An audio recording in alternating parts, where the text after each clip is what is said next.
Capítulo 3. Medo de desapontar Deus.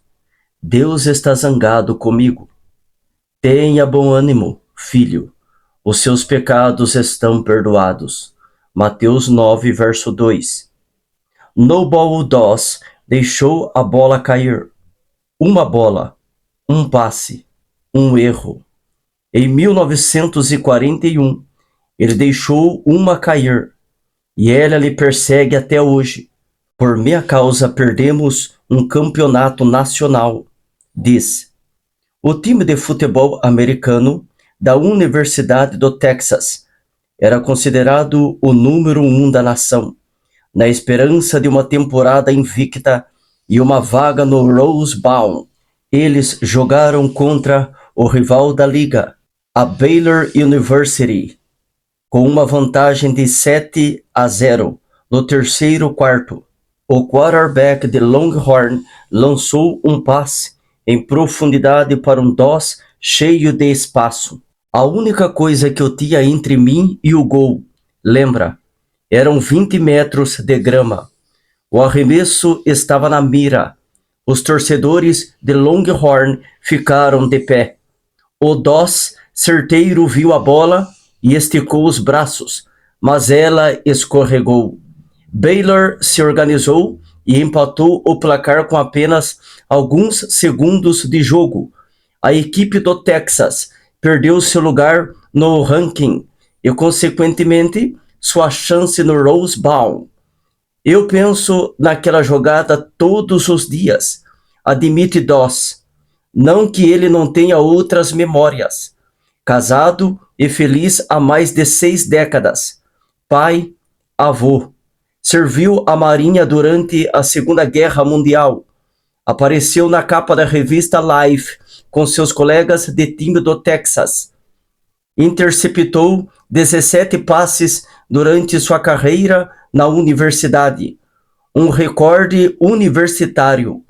Ganhou 2 títulos NFL com os Philadelphia Eagles. O Texas High School Football Hall of Fame, Hall da Fama do Futebol Americano da Escola Secundária do Texas, e o Longhorn Hall of Honor, Hall de Honra de Longhorn, passaram a incluir o seu nome. A maioria dos torcedores se lembra das jogadas que Doss fez e dos passes que ele pegou. Doss se lembra do que ele não pegou. Uma vez, ao se encontrar com o novo treinador de Longhorn, Doss lhe contou sobre a bola que perdeu. Já fazia 50 anos desde o jogo, mas ele chorou ao narrar o ocorrido. As memórias de passes perdidos demoram a ir embora. Criam um medo solitário, um medo de termos desapontado as pessoas, de termos decepcionado o time, de termos falhado. Um medo de que, quando precisaram de nós, não fizemos a nossa parte, de que os outros sofreram com as nossas trapalhadas. É claro, alguns de nós ficariam felizes de trocar as nossas trapalhadas pela de Doss. Se ao menos tivéssemos simplesmente deixado de pegar um passe, se ao menos tivéssemos simplesmente decepcionado um time de futebol. Eu sempre converso com um camarada que, como ele próprio admite, desperdiçou a primeira metade de sua vida, abençoado com mais talento do que bom senso, fez inimigos e dinheiro na velocidade da luz. Agora sua vida se assemelha a temas muito cantados em tristes músicas country. Casamento arruinado, filhos com raiva, seu fígado funciona como se tivesse sido banhado em vodka. E foi. Quando conversamos, seus olhos correm de um lado para o outro como um homem ouvindo passos. Seu passado o persegue como um exército. Nossas conversas voltam à mesma órbita. Será que Deus pode algum dia me perdoar? Ele me deu uma esposa. Eu estraguei tudo. Ele me deu filhos. Eu estraguei tudo. Eu tento dizer a ele: sim, você falhou, mas você não é um fracasso. Deus veio por pessoas como nós. Ele absorve as minhas palavras, do mesmo modo como o deserto absorve um aguaceiro. Mas na próxima vez em que eu o encontrar, ele precisa ouvi-las de novo. O solo ressecado do medo precisa de chuvas frequentes. Eu me correspondo com um prisioneiro. Na verdade, ele escreve muito mais. Ele tem de 3 a 5 anos para refletir sobre seus erros financeiros. A vergonha e a preocupação se alternam dominando as páginas. Vergonha pelo erro, preocupação com as consequências.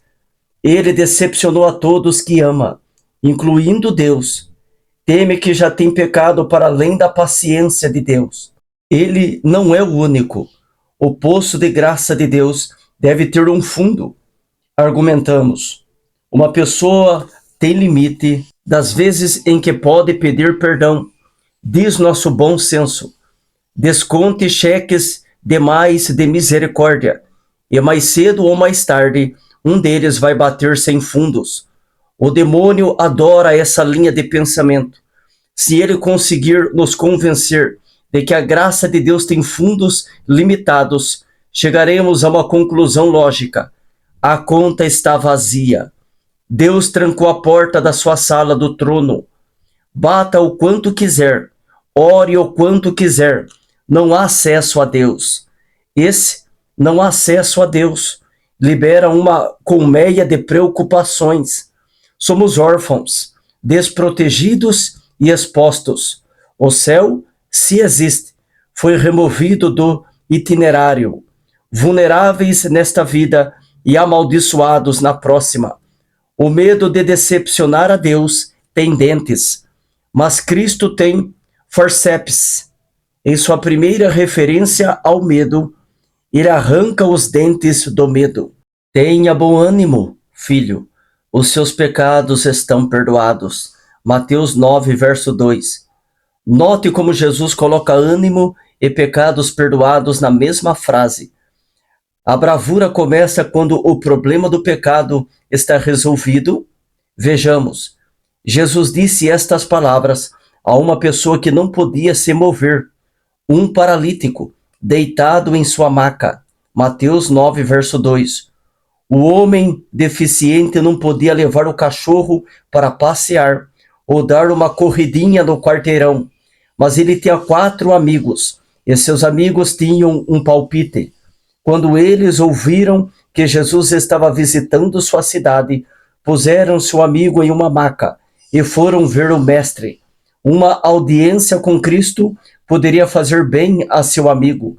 Não havia mais lugares para se assentar na residência onde Jesus falava. As pessoas se sentavam nas janelas, amontoavam-se nas portas.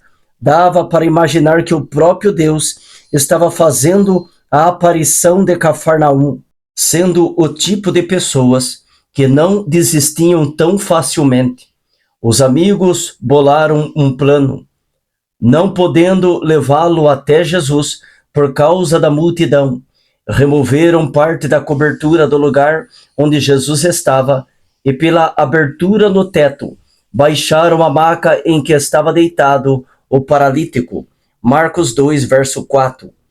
Foi uma estratégia arriscada. A maioria das pessoas não gosta que removam o telhado de suas casas. A maioria dos paraplégicos não gosta de uma descida por uma corda através do buraco de um telhado. E a maioria dos mestres não gostam de um espetáculo no meio de sua aula. Não sabemos a reação do dono da casa ou do homem na maca, mas sabemos que Jesus não se opôs. Mateus não pinta exatamente um sorriso em seu rosto. Cristo lhe deu uma bênção antes que se lhe pedisse, e deu uma bênção que ninguém esperava. Tenha bom ânimo, filho, os seus pecados estão perdoados. Mateus 9, verso 2. Nós não esperaríamos palavras diferentes? Tenha bom ânimo, filho, sua perna está curada. Sua paralisia se foi. Inscreva-se na corrida de São Silvestre. O homem tinha os membros firmes como espaguete e, no entanto, Jesus lhe ofereceu misericórdia, não músculos. O que ele tinha na cabeça? Simples. Ele estava pensando no nosso pior problema, o pecado. Ele estava pensando no nosso pior medo, o medo de falhar com Deus. Antes de Jesus curar o corpo, o que também fez? Tratou da alma. Tenha bom ânimo, filho, os seus pecados estão perdoados. Pecar é desconsiderar Deus, ignorar seus ensinamentos, negar suas bênçãos. Pecar é viver sem Deus, concentrando a vida no meio da palavra Deus. A vida do pecador é concentrada no eu e não em Deus. Não foi essa a escolha de Adão e Eva antes de seu pecado? Eles habitavam em um mundo sem medo, apenas um com a criação, um com Deus, um com o outro. O Éden era maravilhoso com apenas um mandamento: não toque na árvore do conhecimento. Adão e Eva tinham uma escolha e, a cada dia, eles escolhiam confiar em Deus. Mas aí vem a serpente, semeando a dúvida e oferecendo um acordo melhor. Foi isto mesmo que Deus disse? Questionou. Gênesis 3, verso 1. Vocês, como Deus, ofereceu. Gênesis 3, verso 5. De uma hora para outra, Eva passou a ter medo. Alguns dizem que ela foi orgulhosa, rebelde, desobediente. Mas antes disso, ela não teve medo? Medo de que Deus não estivesse dando tudo? De que ela estivesse perdendo alguma coisa? Medo de que o Éden não fosse o bastante? De que Deus não fosse salvá-los? Suponha que ela e Adão tivessem desafiado esses medos, que tivessem se recusado a dar solo às sementes da dúvida da serpente. Você está errado, seu réptil. Nosso Criador nos forneceu provisões para cada necessidade nossa. Não temos razão para duvidar dele. Volte para o buraco de onde você veio. Mas eles não disseram isso. Eles não souberam lidar com o medo, e o medo os derrotou. Eva parou de confiar em Deus e tomou o assunto e o fruto em suas próprias mãos. Só para o caso de Deus não conseguir, eu conseguirei. Adão a seguiu. Adão e Eva fizeram o que fazem as pessoas que têm medo. Correram para se defender. Esconderam-se da presença do Senhor Deus entre as árvores do jardim. Mas o Senhor Deus chamou o homem, perguntando: onde está você? E ele respondeu: ouvi teus passos no jardim e fiquei com medo. Gênesis 3, versos 8 ao 10. O medo, se não cuidado, leva ao pecado. Como todos nós já pecamos, todos nos escondemos, não entre as árvores, mas em semanas de 80 horas de trabalho, acessos de ira e estando ocupados demais para a religião. Evitamos contato com Deus. Estamos convencidos de que Deus deve odiar nossas tendências más. Com certeza estamos. Não gostamos das coisas que fazemos e dizemos. Desprezamos nossos pensamentos lascivos. Julgamos cruéis e atos egoístas. Se nosso pecado nos dá náuseas, ele deve enojar ainda mais um Deus santo. Chegamos a uma conclusão prática. Deus está irreparavelmente zangado conosco. Então, o que nos resta fazer, a não ser nos escondermos entre as árvores ao ouvir a sua voz? O profeta Isaías diz que o pecado nos deixa perdidos e confusos como ovelhas perdidas. Todos nós, tal qual ovelhas, nos desviamos, cada um de nós se volta para o seu próprio caminho. Isaías 53, verso 6. Se o profeta tivesse conhecido minha cadela, ele poderia ter escrito: todos nós, tal qual Molly, nos desviamos. Para um cão tão meigo, ela é teimosa e rebelde demais. Uma vez que o nariz dela capite o cheiro da churrasqueira ou do lixo destampado do vizinho, não existem comandos que possam controlá-la. Você não quer saber quantas vezes este pastor correu atrás de seu cão pela rua, gritando coisas que um pastor não deveria. Ela peca, vivendo como se o mestre não existisse. Ela é famosa por fugir. Semana passada, pensamos que ela tivesse fugido para sempre. Pusemos a foto dela em quadros de avisos. Rodamos a vizinhança de carro, chamando-a pelo nome. Finalmente, depois de um dia inútil, fui ao abrigo de animais e descrevi Molly, a diretora do local. Ela me desejou boa sorte e apontou para um prédio que parecia um quartel com aviso de cães fugitivos na porta. Aviso aos que adoram cães: não vão lá. Não via tanta tristeza desde que fecharam o cinema drive-in da minha cidade. Jaula após jaula de olhos desejosos, amedrontados, grandes, redondos, estreitos, escuros. Alguns tinham as sobrancelhas grossas de um Cocker Spaniel. Outros tinham a cabeça careca como um Chihuahua. Diferentes raças, mas o mesmo apuro. Perdidos como gansos cegos, sem noção de como ir para casa. 2 terriers, de acordo com uma nota no portão, foram encontrados em uma estrada remota. Alguém encontrou um velho poodle em um beco. Pensei tê-la encontrado quando vi um golden retriever com pelo bonito, mas não era Molly. Era macho com os olhos tão castanhos e solitários que quase lhe renderam uma vaga no meu banco de trás. Não encontrei Molly no abrigo. Eu tive, no entanto, uma ânsia louca no abrigo. Eu queria anunciar a declaração de Jesus: tenha bom ânimo, vocês não estão mais perdidos. Eu queria levar os cães fugitivos para casa comigo, destrancar porta após porta e encher o meu carro com cães latindo e abanando a cauda. Eu não o fiz. Por mais que eu quisesse salvar os cães, eu queria ainda mais continuar casado. Mas eu tive a ânsia, e esse impulso me ajuda a entender porque Jesus fez do perdão o seu primeiro pronunciamento contra o medo. Sim, nós decepcionamos Deus, mas não, Deus não nos abandonou, pois Ele nos resgatou do domínio das trevas e nos transportou para o reino do seu Filho amado. Colossenses 1, verso 13. Quem nele crê não é condenado. João 3, verso 18. Todo aquele que olhar para o Filho e nele crer tem a vida eterna, e eu o ressuscitarei no último dia. João 6, verso 40. Escrevi-lhes estas coisas a vocês que creem no nome do Filho de Deus, para que vocês saibam que têm a vida eterna. 1 João 5, verso 13.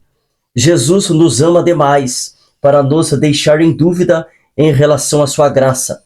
Seu perfeito amor expulsa o medo. 1 João 4, verso 18.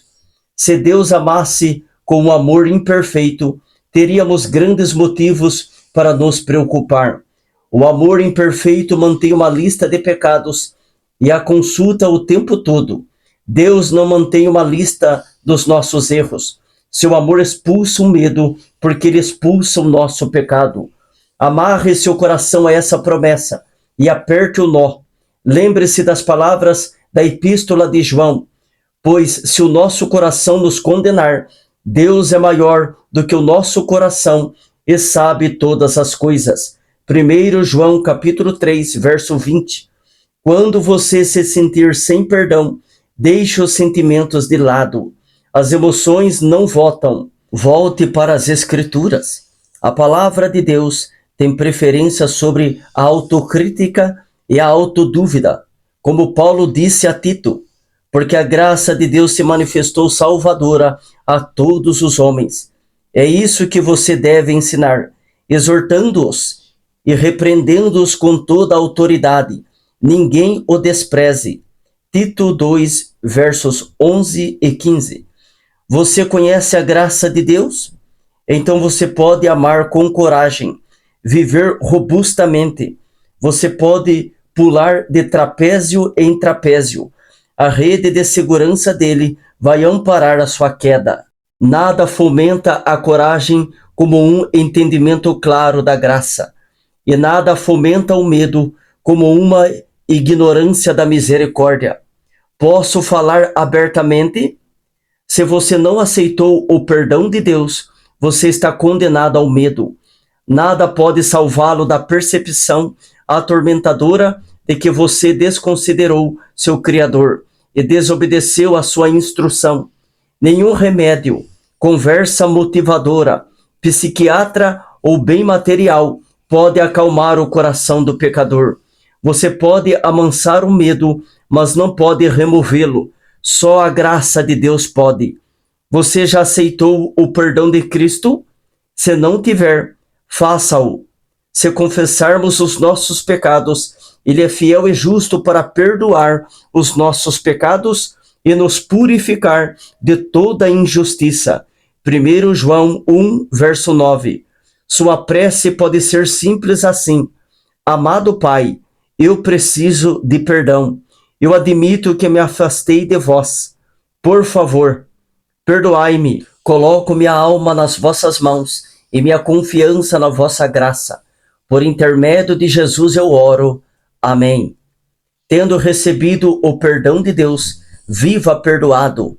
Jesus curou as suas pernas, então ande. Jesus abriu a jaula do canil, então saia. Quando Jesus o liberta, você está realmente livre. Mas você pode precisar silenciar alguns galos. Booker T. Washington relata uma história útil do dia em que sua mãe fez isso. Todas as manhãs, em sua jovem vida, ele, juntamente com todos os escravos da plantação, era acordado pelo cantar de um galo. Muito antes de o dia nascer, o barulho incômodo preenchia as senzalas, lembrando Washington e seus companheiros trabalhadores de saírem da cama e partirem para os campos de algodão. O cantar do galo passou a simbolizar a sua vida ditada pelos longos dias e pelo trabalho árduo. Mas aí veio a proclamação da emancipação. Abraham Lincoln decretou a liberdade para os escravos. Na sua primeira manhã em liberdade, o jovem Booker foi acordado pelo galo de novo. Só que dessa vez a sua mãe estava correndo atrás dele pelo celeiro com um machado. A família Washington fritou e comeu o seu despertador no almoço. Seu primeiro ato de liberdade foi silenciar o lembrete da escravidão. Algum galo anda lhe tirando o sono? Pode ser que você precise afiar a lâmina. A boa nova do Evangelho é: sim, a graça dele é real, assim como a nossa liberdade. A propósito, o caso de Molly desaparecida, ela apareceu no quintal de um vizinho. Acabou que ela não estava tão longe de casa quanto todos temíamos. E você, como ela, também não está.